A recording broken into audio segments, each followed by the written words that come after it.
Hey everyone, it's Mike from Triple V, a show dedicated towards advancing the message of a free society. I'm actually joined with Daniel Rothschild today. We're going to be talking about a variety of topics: language manipulation, government debt and foreign aid. Should anarchists unite in some form or fashion against the state? It'd be nice if we could all go against the state. But why capitalism is not exploitive, and why the labor theory of value is absolutely horrible. I don't even want to call it a theory. Who should own the means of production, and structural violence. So we have a lot of great topics. Daniel, how are you doing today? I am, I'm okay. You're adequate, huh? I'm always adequate. Always adequate. Good to hear. So let's talk about language manipulation first. What do they call it? Linguistic manipulation. That's another way of wording it. I think they call it being colorful. Being colorful, I like that. Well, this kind of regurgitates the idea of double speak and all the rest of this nonsense. So what do you want to say on it, and I'll respond. Well, I mean, George Orwell was probably the best at really exposing language manipulation, because there are a lot of words that don't really mean anything or mean different things to different people. Like, they're not concrete. Like peach, everyone knows what you're talking about because it's a noun. Right? But if someone talks about social justice, I have a sister who talks about social justice, and all the time she'll talk about social justice, and I said to her, what is social justice? And she said to me, that's a good question. I have to get back to you on that. How can you advocate something and not even describe what it is? So, it's freedom, equality. Well, what does equality mean? That there's no special privileges and we're all treated the same, and what's immoral for one person is not immoral for another? Or does equality mean redistribution of wealth? So there are many words that don't really mean anything and are very easy to deceive people and be used. I've often said that I don't think we should use the term private property, because the term private and public are themselves propaganda words, because public sort of seems like it's sharing, like it's nice, and private seems exclusionary and it's mine. I actually like the term personal property myself. They already have a term. The anarcho-communists use personal property in combatant of private property. Did you know that? It's two different things to them. I thought they talk about possession. Do they? But that's personal property. So personal property is not private property, in the essence that the second that I leave this, put it here on the table, it is now not my property anymore. It was my personal property while I had it in my hand, but the second it's out of my hands, somebody else can just take it and use it. So private, we can't use personal property for that. We'd have to use maybe something not. else. Fine, maybe, but obviously it's a propaganda tool, because the word private sort of seems like it's mine and you can have it. In public, it's just we're all part of this together, and it's an open space and it sounds nice, right? I mean, that's why public school, anyone could come in and it doesn't matter, rich, poor, whatever. And private is, mine, not yours. So it's obviously, it's a good propagandic device when people use the words like private, public, and things like that. Well, see, I think that they do have grounded, reasoned definitions that are objective. So, in other words, when we say private property, sure, it might sound confusing to somebody else out there, but it really does have a definition, just like Peach does. So, the private sector of the economy, as Henry Hazlitt has clarified the definition to make it objective, has basically stated that the public sector is just government and the private sector is non-government. So in essence, when we look at real definitions, these actually have, it's not like social justice. Private property is the voluntary, or the private sector is the voluntary sector, and the public sector is the government or the involuntary sector. Right. Well, actually, the exact expression Hazlitt used was, we can think of, the public sector as the coercive sector and the private sector as the voluntary sector. But yeah, right, that's right. But I can understand. I see what you're saying. Obviously, I run into this problem all the time because I hear people talking about, I guess what really bugs me is when people say just absolutely incorrect statements. Like the federal government who created this central bank, which all places have central banks, they just happen to put a little Fed logo on this one. So they created it, they appoint all the people inside of it, inside the board members, they endorse it and basically keep it alive. Without it, it would die off. That is public sector. I'm just trying to say, that is not a private free market institution. Right. That is a public institution. But the confusion, I can see where the confusion would obviously come in here. Right, and Blackwater and Halliburton, these are not private institutions either. I mean, there are very few, I think, private institutions at this point. I like Hills. I think Hillsdale College. I think is probably the only like one of the only private universities that doesn't get any. I mean, even most private schools get about 50% of their funding from the state, right? So there are very few private companies. I mean, is Coca-Cola private? I have to do research, but I would probably guess not. Yeah, I see what you're getting at. I guess bringing it back really to, I think the main goal of a person who is trying to use this language or linguistic manipulation is really just to try to cover up either their ignorance or their lack of research and education, or they're trying to literally fool They're somebody trying else into something. they're trying to fool other people. And if I can go out of order in the topics for a bit, be a bit like an anarchist, uh, I think that's one of the, it's sort of like the term structural violence in a sense. I think Thomas Sowell said it best when he was criticizing social justice. He said, "Social justice. There's no such thing as anti-social justice. You can't be just on a deserted island. Justice, by definition, is interacting with other people. So, the very phrase social justice is redundant if we're talking about real justice.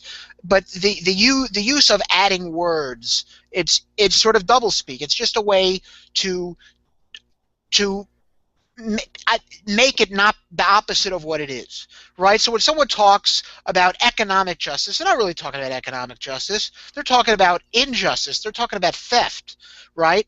Um, as Hayek said, the market cannot be just or unjust because it's not the result of deliberate human planning. If it was the result of a deliberate human planning, then the result of the market could be considered very unjust. But because it's not, and so when you have phrases like structural violence, right, that is just an attempt to say, I mean, the interview with the debate with him and Stefan Molyneux, Peter Joseph said that he quoted Gandhi, who said that poverty is the worst form of violence. Well, what does that mean? Is poverty violence because someone took something of mine and now I'm poor, or was I poor and just because we're born naked and we have to become rich, and am I just poor just because I haven't been able to get out of it, right? There's a difference between someone's poor because you steal his shit and someone's poor because he hasn't been able to get shit. No, absolutely. And this is the thing that really irks me about. I guess while we're going to be talking about structural violence for a second here and showing the hypocrisy of it, you are not a slave to anybody else. You shouldn't be a slave to anybody else, I should say, right? And the whole point of this manipulative language is to enslave you, really. I mean, that's the whole point of it. So it's when they say words like welfare, like everybody's going to be taken care of, right? Or the Patriot Act. These are just words to cover up the real fact that they're going to have to use some kind of a central plan system or Right. some system that Or usurps your free individual or freedom. free health care. If it was free, Yeah, why the hell would anyone ever object to it? yeah, right. Yeah, like anything can just be free, right? And that's the thing. I made a video once, and I was like, well, if it's free, then I could just theoretically, since you want to call free healthcare a right, that means I have the right to kidnap a doctor off the street and make him do surgery on me in my own house. That is the real. If you really believe you have free healthcare, that's one way that you would. I mean, at least to me, you could legitimize that kind of an action. Well, obviously, you can't legitimize it, but I guess in the minds of somebody who believes that, you could. It's But it's it's free health care in the sense of I steal a car and it's a free car because I didn't pay for it. It was free for me, you know. yeah, absolutely. Criminal free, right? Not productive free or trade free. So I guess when we get into this, I guess let's push this to the next topic. Looking over at government debt and foreign aid, I think it's also important to point out how even Bono, the rock star Bono, has come over finally to capitalism. It only took him about 3 decades, but he finally wised up to Better reality. late than never. Yeah, I know, right? And he did bring over quite a few people with him over to the free That's market true. ideals finally. And And I actually think it's better that he didn't start there because if he was born or always was a capitalist, then he can't really show that socialism is crazy because people could say to him, well, you're biased. People can't accuse him of being biased. He can say biased. This is not a new view. So I think it's actually a strength that he was so outspoken, because now he's actually talking from experience. It's not just, some fancy thing that he's read in a book or his upbringing that's talking about this. Absolutely. So, here's my thing. So let's focus over on the government debt and foreign aid. Obviously, we understand that foreign aid is really, and I think it's a good way of it. At least it's a good analogy, is to say that you're taking money from poor people in rich countries and giving it to rich people in poor countries, usually the kings, dictators, the third world, the Right. tyrants, right?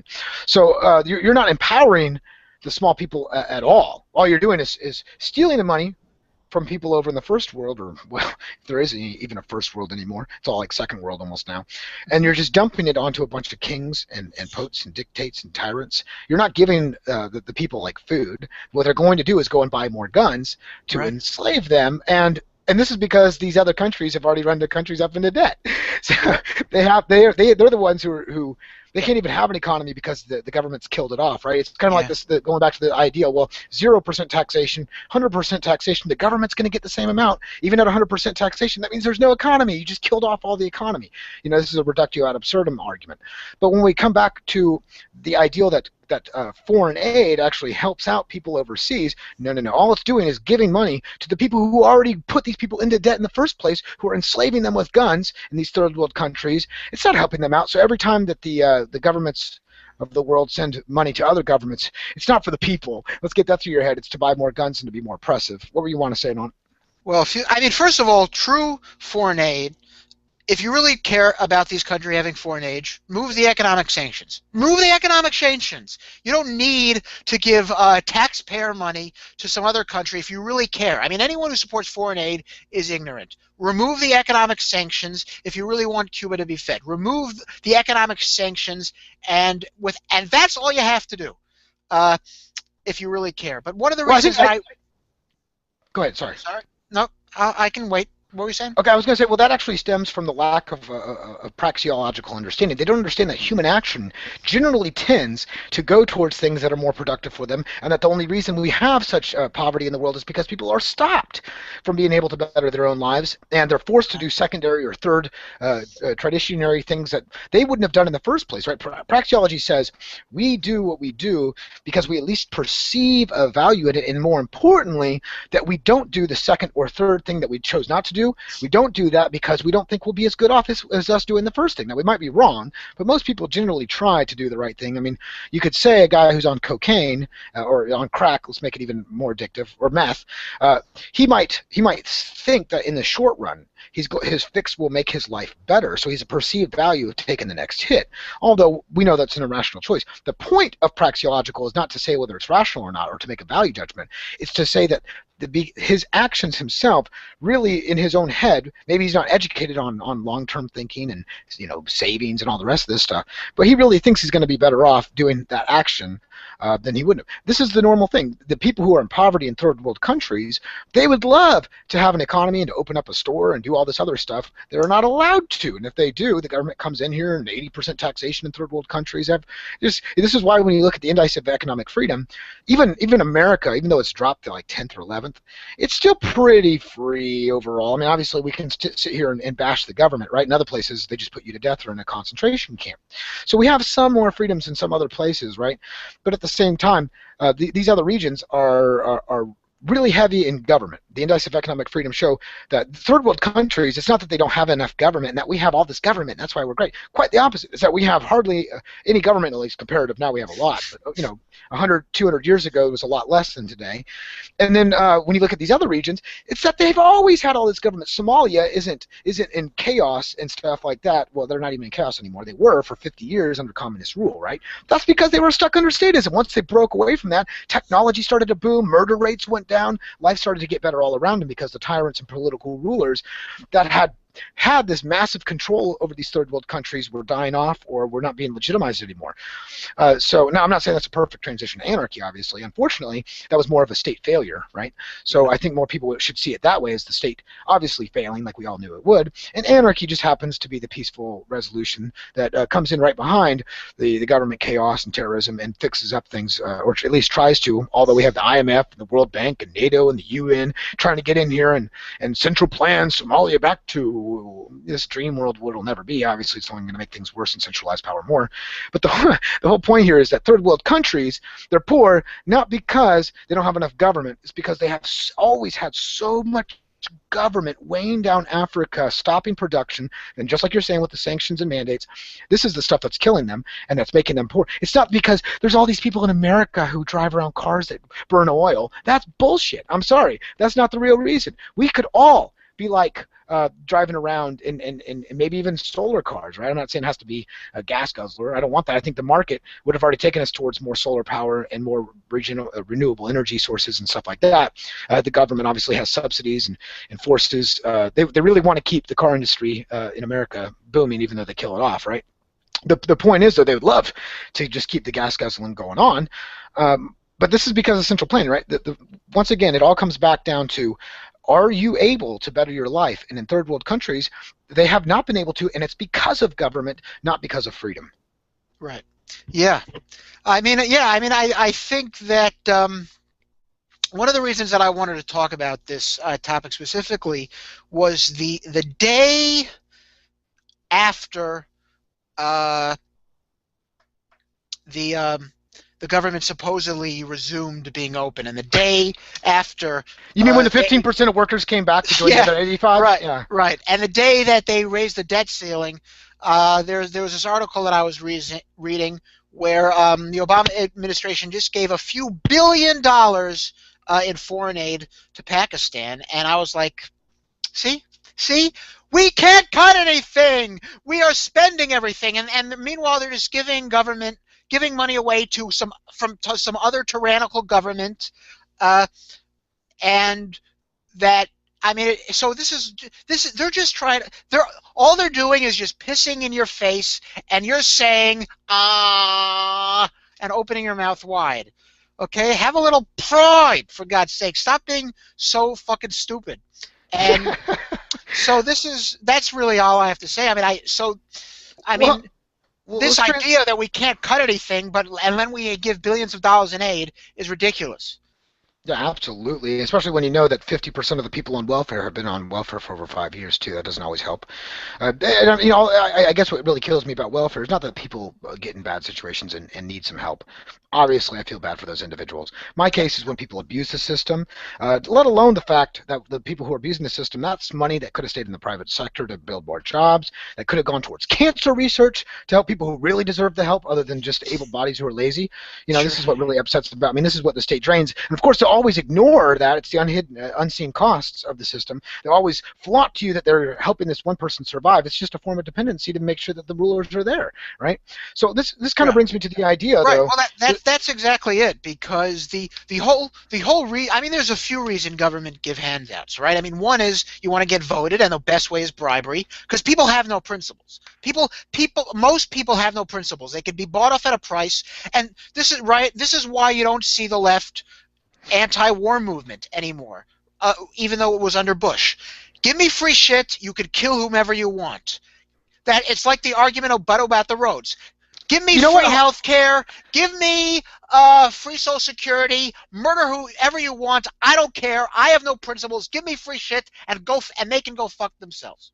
And here's another thing too. A lot of unions, of course, they're not going to blast this on CNN or NBC or Fox, but a lot of unions paid for these anti-war protesters to come in 2007 and 2008, right before the Republican and Democrat election. That was huge with Bush and Romney. And so they had these people come in here, and or not Bush and Romney, Obama and Romney. Who was it in 2008? It was Obama and Romney, or was it? No, it was McCain. McCain. That's right. I'm glad I already forgot McCain, actually. But the whole point of it was they tried to pay off these people who they knew were Democrats. They would bust them in. So these unions would pay for their lunches, give them free food, give them free T-shirts, and then get these buses for them and have them come into these anti-war protests.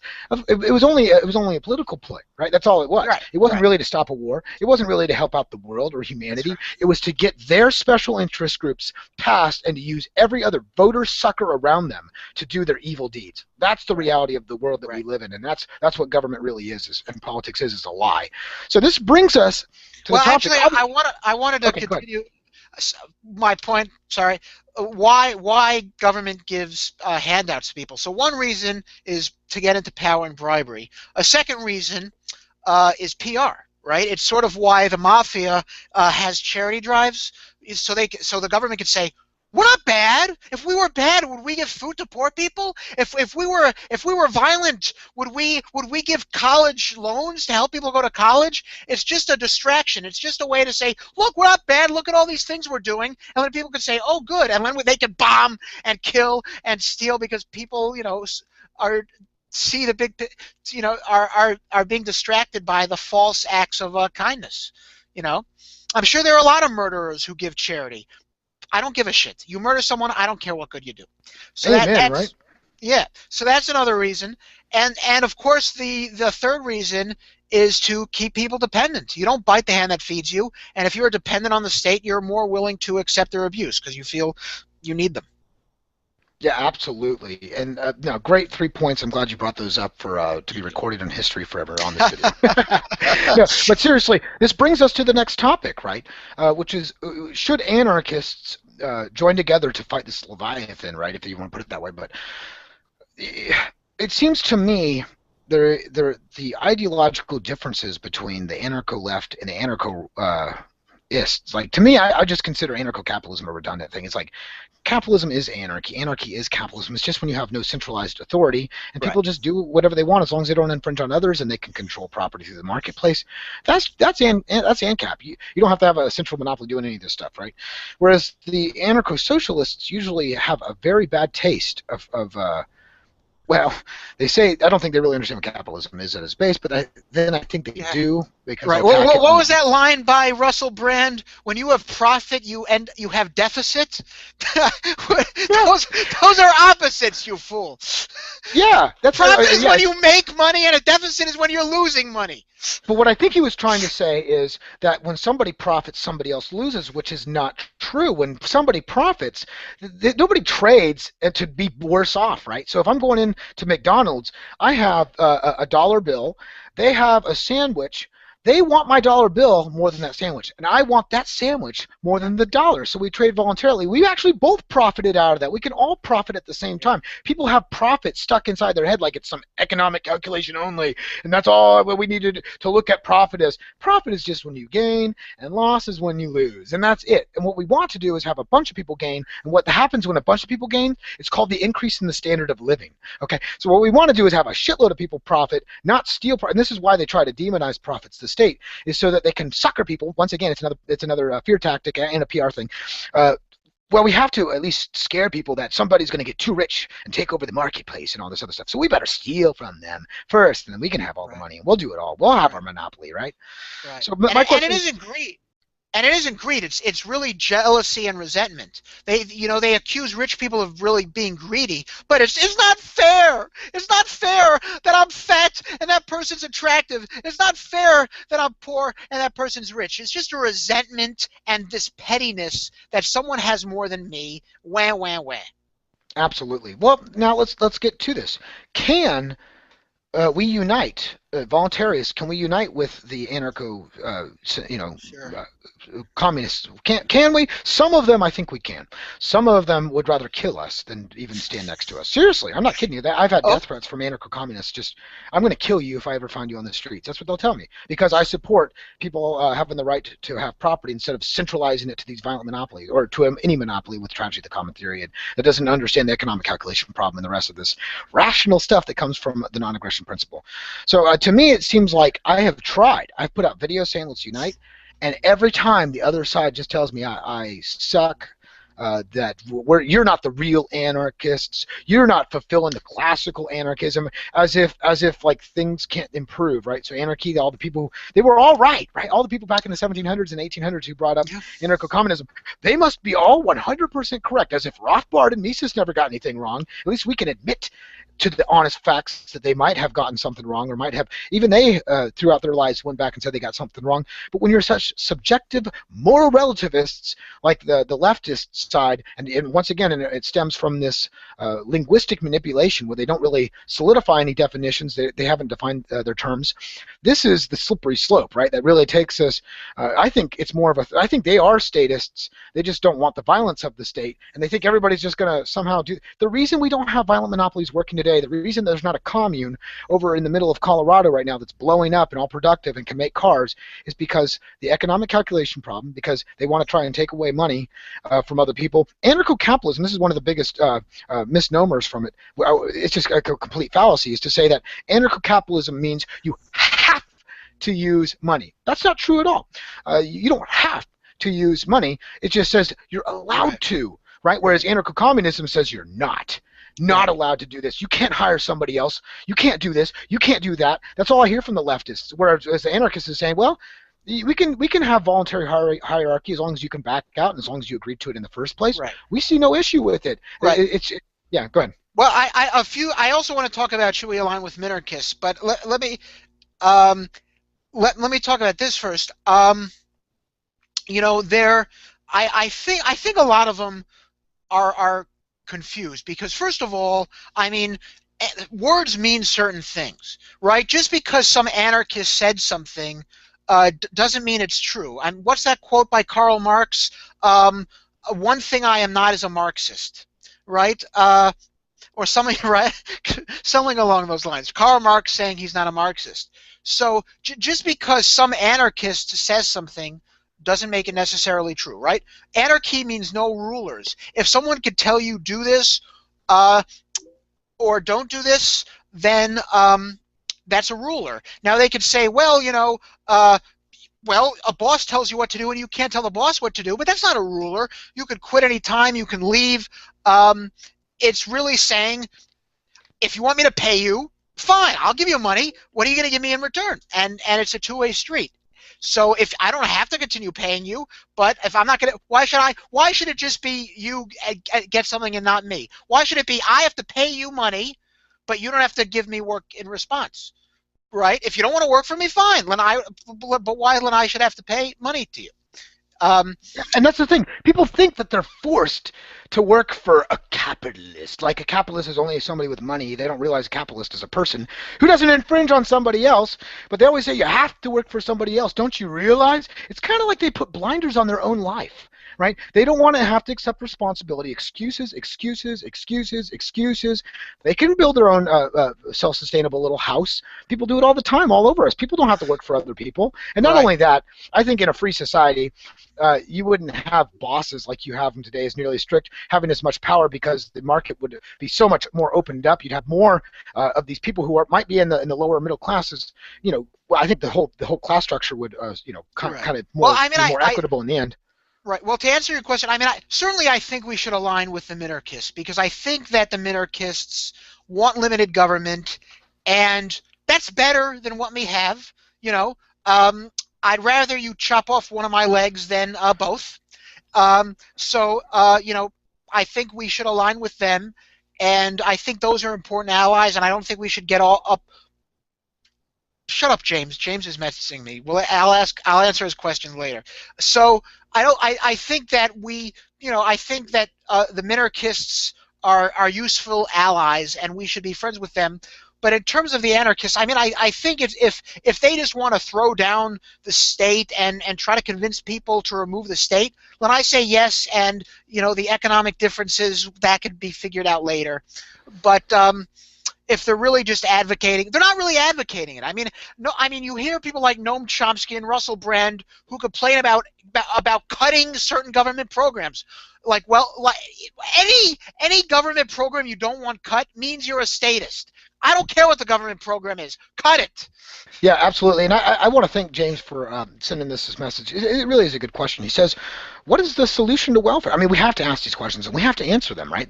I know. Yeah, I know. Well, let me finish what he said. So what is the solution to welfare? Explain to people how to be more independent, what they need to do. Very good question. I'll let you go, and then I'll respond afterwards. Sure. Soup kitchens, you know, churches used to have a lot of this stuff.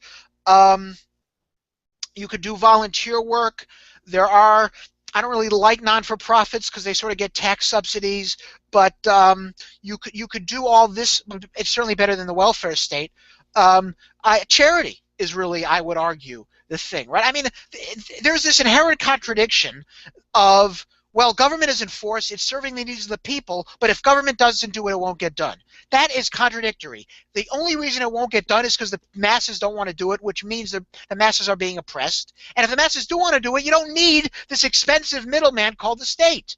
Okay, you don't need the government to force you to do things you're going to do anyway. So if people really care about the poor, which they do, because one of the objections to anarchy every single time is what about the poor? If they care about the poor, there are fewer poor people in the world than there are not poor people in the world, thankfully. So they will be taken care of by people who want to help them. Leave compassion to those who fucking have it, and stop forcing your will on other people. Amen. And here's my yeah. Obviously, there's two different ways to look at this. While we're inside of the state, this is what you're talking about: soup kitchens, charities, going out there and trying to improve the world yourself. I like, even if we're inside the state, what I'm going to try and do when I get older and have a little bit more money, hopefully within the next year or two, as this continues to build and we get more revenue coming in from voluntary virtues, what I'd like to do is go out. It's kind of like a Donald Trump thing. Not that I agree with Donald Trump on all this stuff, but just on this one thing, I do like what he does on this one thing. He basically sends people out to go find homeless people, and he'll give them a suit, he'll give them a place to stay, he'll get all their resume filled out and stuff like that, and he'll get them a job, and he'll set them up to feed themselves. Okay, that's what he'll try to do is not to just feed a man for a day, but to teach the man how to fish, right? I mean, a lot of these people already know how, but once you get stuck in this rut, you can just go to Washington, D.C., the state's capital, and find the most homeless people you'll ever find in the world. You just walk through there, and it's just like homeless people everywhere. It's like South Park nightmare. So one of the best things to do is to try and get some of these people who are able-bodied, who do have a good mind, who might have had a bad time and just fallen into some cracks, get them to start being productive, because the more that you can get these people out of the rut and pull them up and help them start fishing, then we can have more fish to feed the people who don't have the fish, right? That's Yeah. what we need to do. Now, hold on, here's another thing. Really, the best way to stop poverty is to get rid of government. Okay, the best way to get rid of poverty is to get rid of government, because all it does is suck us down, right? All it is a parasitical form. It's not there. It doesn't have any magical pins and paperwork. We've gone over this before. All it can do is redistribute wealth and destroy wealth. What we need to do is have an increase of overall wealth and have this competition to where the richest of the rich don't have these excess profits, but the government backs these companies up. It gives them these regulations, not for your benefit, but to their benefit, so that they can get richer while all of us are threatened with violence if we even try to compete with them because of regulations and mandates. So the best way to really get rid of poverty is government. While we still have a government, I think teaching a man how to fish instead of just feeding a man for a day, that is really the best thing. And we obviously are going to have people who can't, who are not able-bodied, who might be old or frail or children. Really sad scenarios, right? I don't want this. If anything, I'm a voluntarist. The whole reason I'm doing this is because I love humanity and I want it to improve. My whole point is that we still will have these charities and networks out here, but instead of like the government, which wastes half of it and gives only half of it to the people in welfare by the time the money finally trickles through this goddamn Ponzi scheme. In a private charity, the overhead administrative costs in a free society, not in statist society where United Way is given this circle jerk, but where we actually have real free market charities and they actually have to compete for giving the best service and quality and trying to improve the world the best around us and to actually feed the most people and have to report back to their donors. That right there is a direct incentive. It keeps overhead down, whereas the government is nothing but overhead. So while we're still inside this, we have to try to take as much money out of the state. If you love poor people, take as much money out of the state as possible and give it to at least private charities, if not building more jobs. That is really the real answer here. I like it when I go around and I see some people who feed people on the streets and give them pizzas and stuff like that. But then the video's over. They've made their $1,000 on YouTube. Congratulations, whatever that Andrew's name is, dude is. Yeah, wow, you gave a bunch of people some pepperoni pizza and made a great video, made thousands of dollars off it. But you really didn't teach any of these people how to fish, right? You just gave them the fish for one day. And that's kind of my issue whenever I see all these pro-charity things out here. It's like, Well, yeah, I could ignore the economic arguments and praxeological arguments too. Why the hell even have reason and logic in that case? Just give everybody a fish. No, that's not what we need. We need people to learn how to fish for themselves. Yeah. James has some more questions here. Do you have Well, anything well, to add to that? Go yeah. ahead. Well, yeah. A few things. I think. I think you could say that. I guess maybe the government loves poor people because they seem to want to make more of them.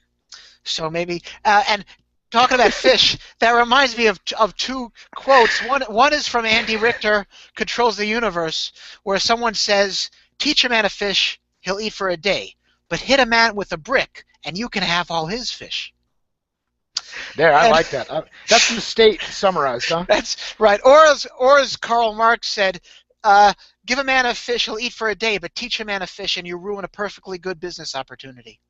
Oh, that's awesome. I got to admit on Marxian, that's pretty funny, except for the fact that now the guy can go in to business for himself. So if anything, you only created a business opportunity for the poor I person. know, it sort of Yeah, shows it. it's just like saying human capital must be a loss, right? Well, profit can't be good. We can't have a profit of human capital for God's sakes.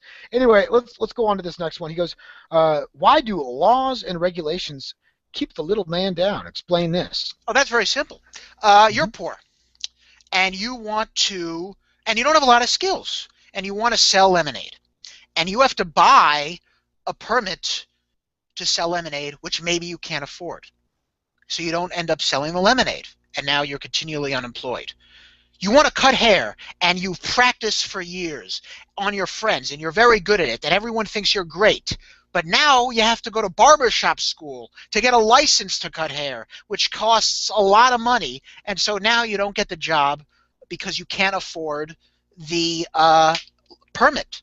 So licenses and regulations are all these requirements you need. It's like a ladder that you have to continually climb instead of just being able to enter the workforce. If someone's poor and can't afford anything, the best way for them to get a job is just to start a business. But if the government says, "Give us a lot of money first and take years going to school first," then you're not going to be able to do it. I mean, it used to be years ago, and Adam Smith talks about this all the time, that there were no license, that you had apprenticeships where people would learn on the job and also get paid simultaneously instead of just having to go to school for years and then Debt and hope having all this and in debt. debt and being hope to get a job. So that's one of the things that they do in terms of permits and stuff like that. And in terms of regulations, I mean, regulations should really be called protectionism because, Google regulatory capture. This idea that government just steps in and regulates to make sure they do a bad job is wrong. Right? I mean, the reason McDonald's doesn't sell a hamburger for $10 is because Burger King will sell it for less. It's not because there are laws against price gouging. And this protectionism, it's very easy. Well, Walter Block says you can't buy a politician anymore. You can just rent one. But, or to quote the movie Used Cars, it used to be when you bought a politician, that politician stayed bought. So, now, you rent a politician and you tell the politician, hey, these companies are exploitive. Why don't you use the propaganda tool to convince the masses? Right? I mean, if I were a monopoly and I owned a pizza shop, I would tell the masses, if I saw another guy opening up a pizza shop, don't eat his pizza. And it's not because I'm cruel. It's not because I want your money. It's for you. I've been in business, and you know what to expect of me. He may put poison in his pizza. You don't know what's in it. He may spit in the pizza and piss in it. You don't know what's in there, man. So it's for your own good. Absolutely, I agree with you 100%. I've always said regulations are not there for the small guy. Who gets this in their head? Oh, that's right. Politicians who are at the top of this food chain who love the regulations because it empowers them Look who's love the paying. laws. Follow the money. Follow money, baby. What? That's right. Do you really The think? power in the money. Do you really think businessmen are buying up government so they can compete and the government leaves them alone? Use your head. Now, the problem here is still, to my opinion, is not medium of exchange because you're always going to have that anyway. The problem is violence. The problem is violence. And here's the thing: people are confused. Okay, I love your spiel there, man. And let me go on my own. So we have like a dichotomy world here, right? We have the government over here, which says this is all the laws, right? These are all the laws that the government says are there, and then we have the real laws, the non-aggression principle.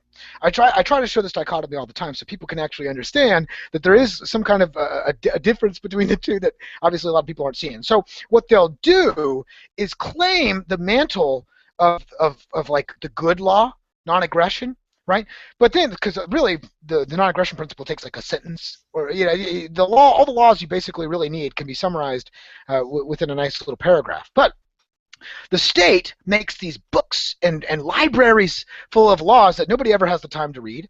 And what they do is they claim the mantle of good law while tacking on 99.99999% of these laws are frivolous, arbitrary, non-needed, We and have to usually pass this harmful. bill so we know what's in it. Yeah, we have to pass the bills so we know what's in it, right? We can't. We don't even have time to read it. As Ah! Nancy Pelosi said, what nonsense. Oh And you my know what? God. They still don't know what's in it even after they passed it. So it's all a lie. But They're not reading all these thousands of pages. Come on. yeah, well, here's my point. So the real law, that's the only regulation you need, the non-aggression principle. That's it, right? All the rest of it, we can determine on our own. It's all fear-mongering against your freedom when everybody says, you should fear this and fear that. No, we can handle that without you guys central planning all this stuff. That's absolute nonsense. I have consumer demand. So, and that's really what drives these companies to produce in the first place. So they're wanting to listen to me and my cousins, my neighbors, my coworkers. We all do this thing. These guys are going to do it too. They have to, or else they're not going to get our business, right? Unlike the state, which holds a gun to your head, with these other 99.99% of the regulations, these are where these horrible laws, these victimless crime laws, come from. That tax evasion, you know, prostitution, anti-gambling laws, war on drugs, and I can go on for hours. These things stack up from the belief that government holds the mantle of good law, while really almost 99.9999% of all government laws are there to infringe on somebody else, not to actually protect property and person. So this is the real fallacious ideal, is that laws and regulations are all this like good thing that are there for us. Now, they're all going to the people who are politically connected, who have special advantages, and who want to keep their special advantages. That's the reality of the world. So It's like QE. It's like all these QEs, like QE1, QE. Hey, QE1 didn't work. Let's try QE2. Hey, that didn't work. Let's try QE3. What did Albert Einstein said the definition of insanity was? I mean, let's just try these same thing, right? It's like someone says, like, the problem with democracy, the answer, if there's the problem with democracy, it can be solved with more democracy. Oh, is that how it works? The problem with theft can be solved with more theft. The problem with rape can be solved with more rape. The problem of murder can be solved with more murder. absolute insanity. All right, let's go on to the next question here. Sure. He asked, apparently years ago, if you look through history, America had a lot of people that practiced mutual aid, and when people got to keep all the fruits of their labor, people used to help more people and were more generous. Sorry, small text on mine. I need to hit Control Plus. Anyway, so yeah. I mean, obviously, this is true that the very beginning of America, that the very beginning of America, before there was really even like a constitution, all that stuff. Oh my God, poor people were just dying in the streets. No, they had private charities, mutual aids, neighbors got together, they had cooperatives. This is all voluntary means. It's all for the free market. They didn't, this is all, if anything, we can use these examples to show why fear-mongering today is absolute nonsense. The problem is there have been so many people pushed into dependency that it's getting so heavy that we can't carry all these able-bodied people who won't work and that just leech off of everybody else to actually help those who can't work, that we actually really need to help. So all these other people, which a majority of people on welfare can work, can do just fine, and they should not be on it for 5 years like half the people are. They're the ones who are sucking the life and limbs out of every single individual that actually does produce and is honest and ethical. So this is the whole system here, is that the government is not going to save you from dying and going into poverty, all it can do is create more of this until people really start to see government as a violent monopoly. This just won't make sense to them, though, right?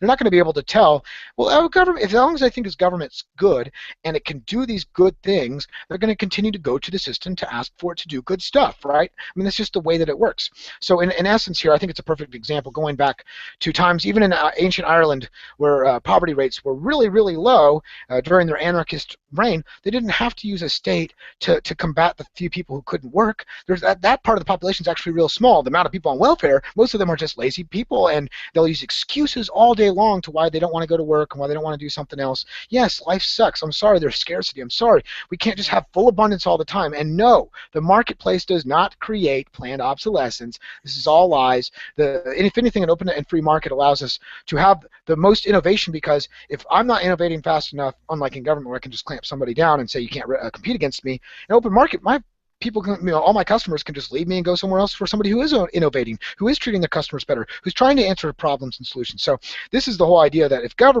you really think it's this violent monopoly is there for you or is good, it's a complete lie. All we have to do is look back on historical examples. The subjectivist argument of the anarcho-capitalist is that we can look back on real examples and use, actually, praxeological says deductive reasoning. In this case, we're just using inductive reasoning, and it's not confirmation bias. It's pretty clear cut. The countries that have the most government usually have the most poverty, and the ones that have the least amount of government have the least amount of poverty, and that's generally how it goes. I mean, that's just the way it works, because government sucks down the standard of living, whereas freedom actually pulls us up.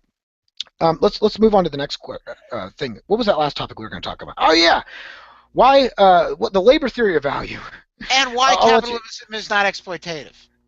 Okay, yeah, that's right. Yeah.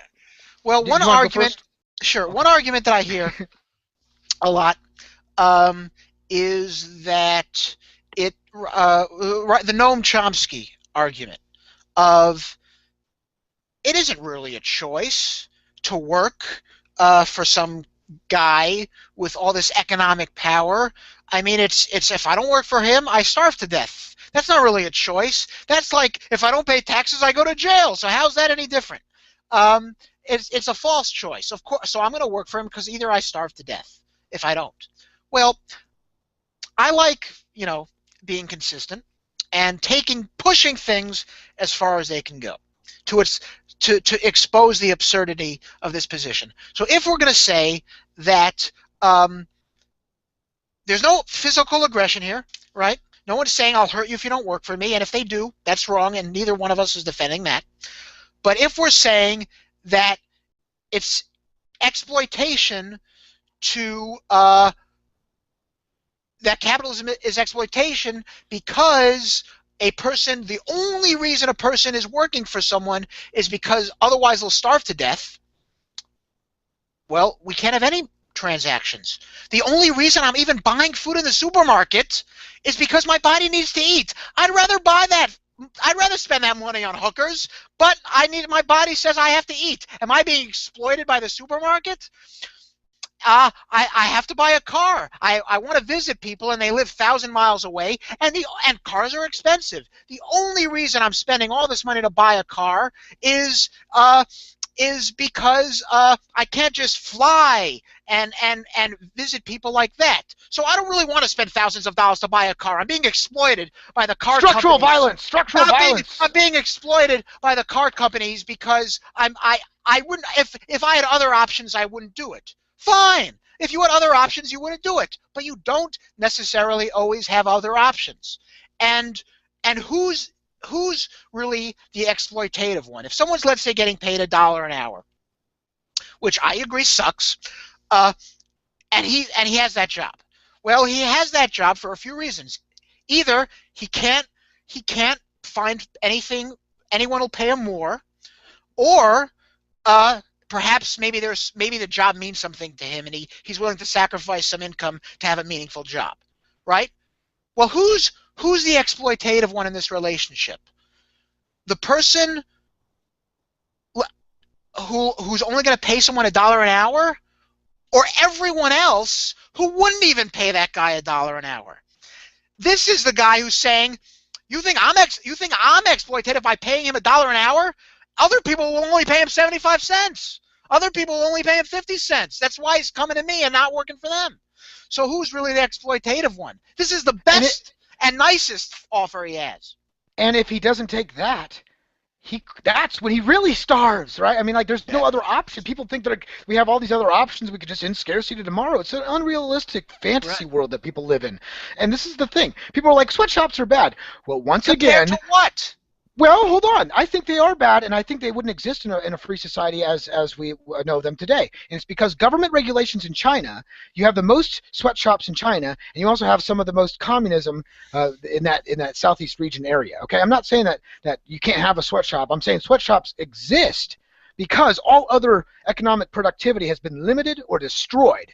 And that's why they don't have that choice, just like you're saying. Without the ability, the government is the one who's killing off this competition. Government's the one who's destroying the economic wealth around us. They're the ones who are limiting other people from competing and bringing other ideals to the market. They're the ones who are stopping and giving special advantages through regulations to other people. And sweatshops, like you don't think that the sweatshops have a connection with the government? Bullshit. They do. A lot of them do.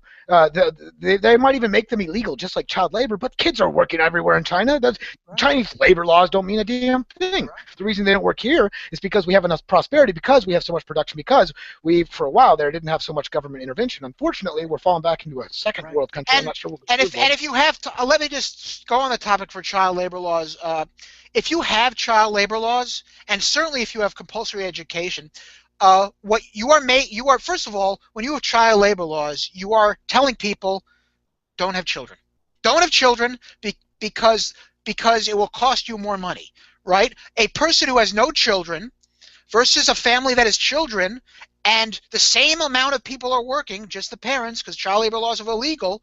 Now you have made it a disadvantage to have kids, right? You are saying don't have kids and you'll have more money.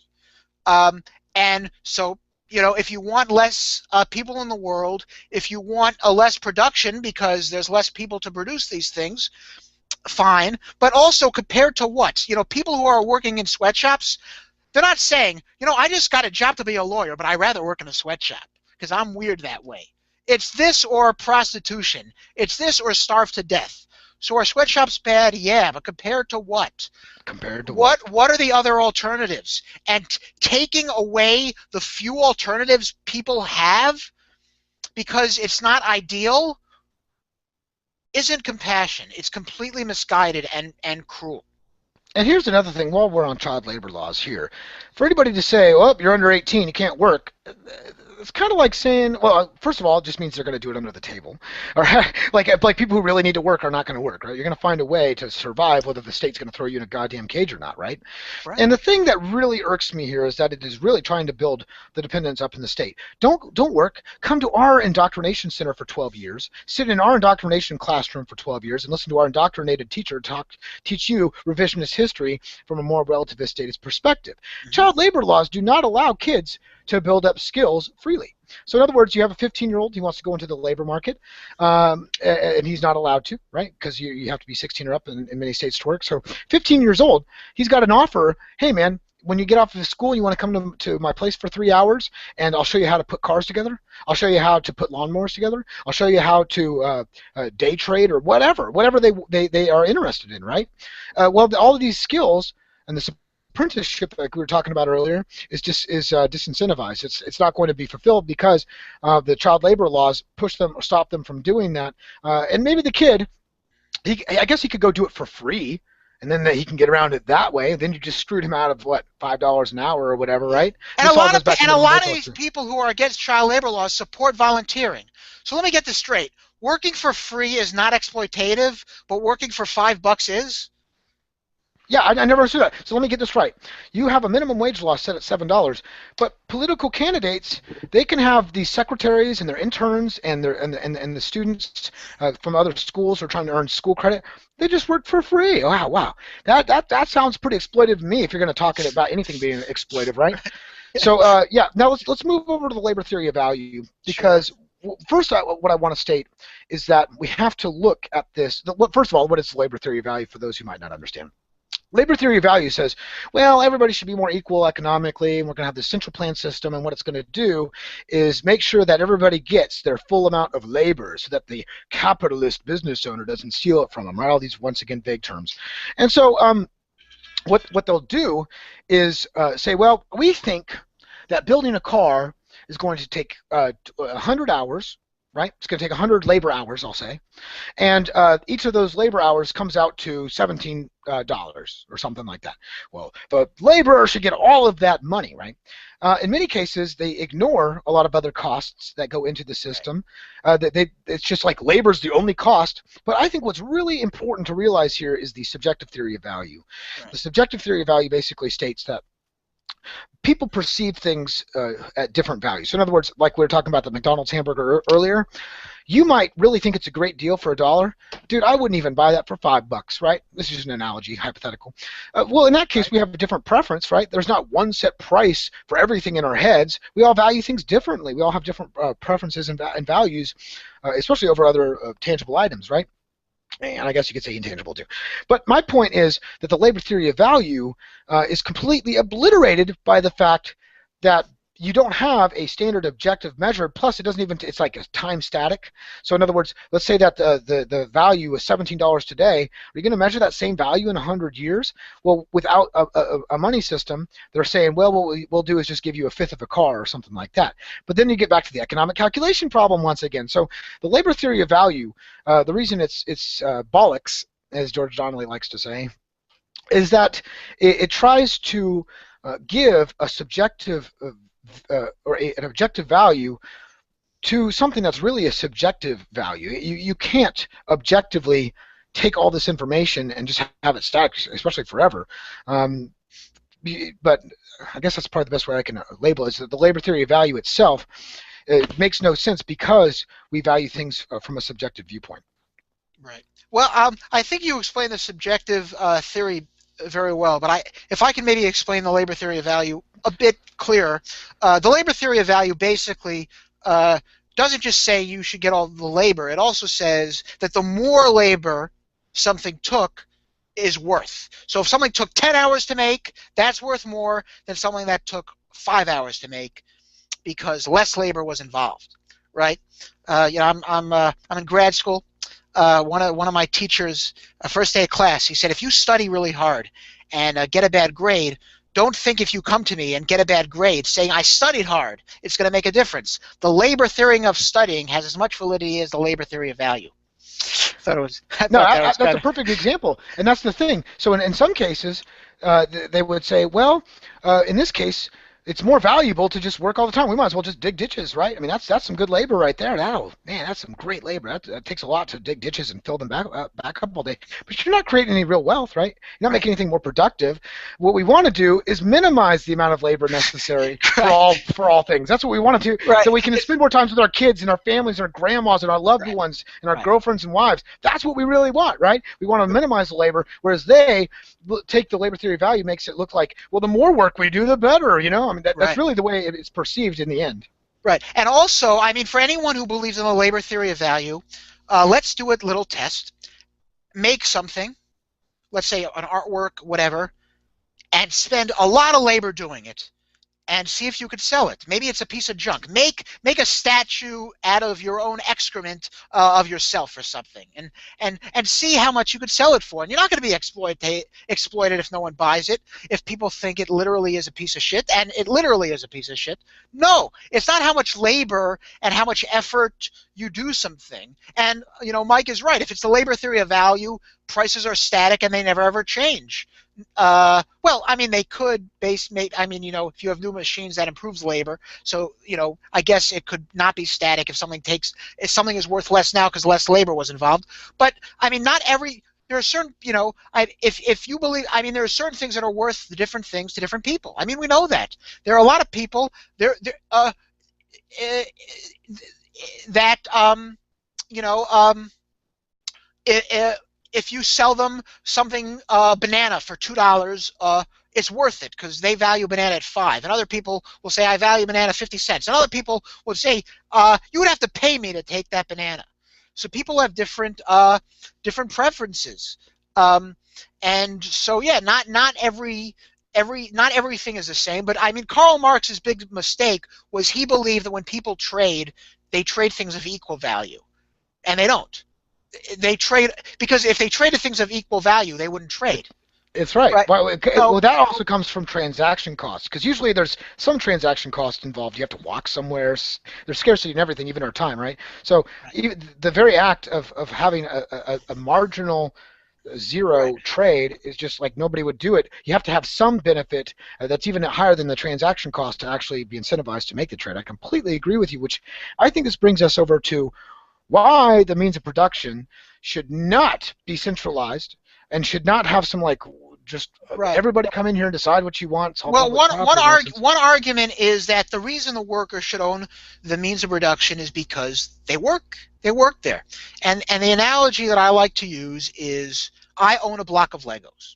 I paid for the block of Legos, and I say to you, please make me a nice figure out of these block of Legos, and I'll give you $10 an hour for your time. And you make the block of Legos, and I pay you $10. Let's say it takes you 2 hours, and I pay you $20 for your time to make something out of these block of Legos, and I sell it the Legos for $100. Did I rip you off out of $80? No. Did you pay for the Legos? No. Did you pay the electricity bill to work in the Lego factory? No. Did you pay the cleaning staff to clean the Lego factory? No. You didn't pay for the tools. You didn't pay for the electricity. You didn't pay for the factory. So why do you And own more these importantly, before means? Yeah, and more importantly, you didn't take any of the risk of this business. Most businesses don't even succeed within the Right, first few years. right, This is a huge undertaking. So for me to have any kind of reward down the end, it took me a lot of risk, putting a right, lot of my capital and time and sweat and labor up that might have just been gone. You didn't right. do any I of mean, this. You were one of sitting the at reasons. your house watching Breaking Bad while I'm out here working 80 hours a week trying to build this business. Seriously. Yeah. I mean, one of the reasons a lot of people want to work for other people is, I mean, right? I mean, a few reasons people want to work for other people. First of all, people have high time preferences. When you work for me, you're getting paid now. You're getting paid before I sell the Legos to someone else. And there's no guarantee I'll even sell the Legos, right? I'm paying you, and let's say I can find no one to sell the Legos. You got to say to me, okay, I want you. I can't go to you and say, give me the $20 that I paid you to build the Legos. I wasn't able to sell these Legos. No. So it's a risk that I'm able to sell these Legos for $100, and I'm taking that risk. And I'm getting the profit in the future. It might take a month. It might take a year until I can find someone to buy those Legos. But meanwhile, you're getting paid right away. So, and money is always worth more now than it's in the future because the future is uncertain. And so you are getting paid for your reassurance. Not, it's that joke. One of the benefits of being self-employed is that you can never get fired, only bankrupt. You are being paid to not take the risk of being bankrupt and to get paid now instead of the foreseeable future. And that in itself is worth more because you don't have to stress, you don't have to worry. I mean, this whole nonsense. People talk about trickle down economics. My father started a business, and it was about half a year until he got profit, which is pretty good. I mean, Amazon was in business for 10 years until they made profit.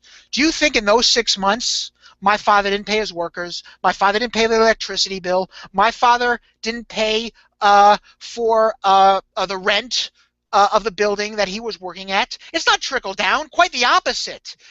We get the worker, the owner gets it last. I pay you to build the Legos first, and then I get paid to sell the Legos after. So it's not trickle down economics. There's no such thing as Well, trickle down economics. I think government is the real failed trickle down economics, right? Because they steal all the money and give it up to these few at the very top, and then it's supposed to trickle on down to the rest of us through government programs, right? That's the real fallacy of the trickle down. What you're saying is absolutely correct, Daniel, that the employer with all the risk and everything else that they're taking into this, especially in an open and free market where there's not much room for excess profits, unlike in the statism today where certain companies are given special advantages. In a free market, you would have much less room for excess profits. Once again, open competition. competition pulls down the amount of excess profits out there, right? So this is why today profits average around 8 to 10%. I think in a free society, they would probably average around 3 to 4% in my opinion, Yeah. but it'd even be lower because you're going to put in much more pressure on the rich. Of course, government doesn't want to do that to Right. protect And also, these, I mean, these assholes.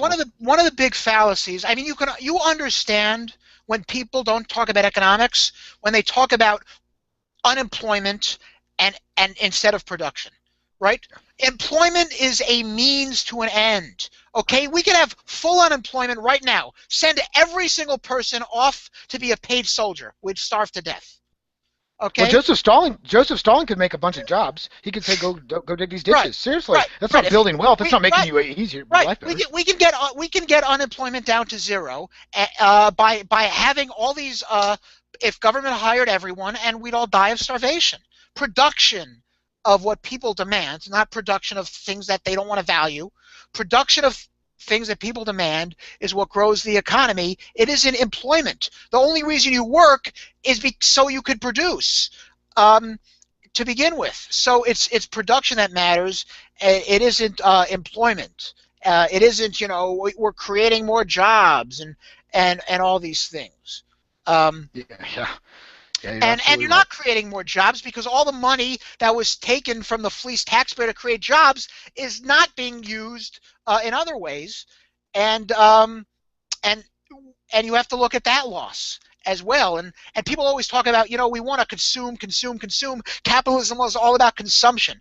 No, capitalism is actually all about savings, right? An economy grows through savings. If I'm on a deserted island and I just hunt fish nonstop, um, I can hunt a certain fish by hand. But if I build a net, 10 fish instead of just one fish with each of my hands.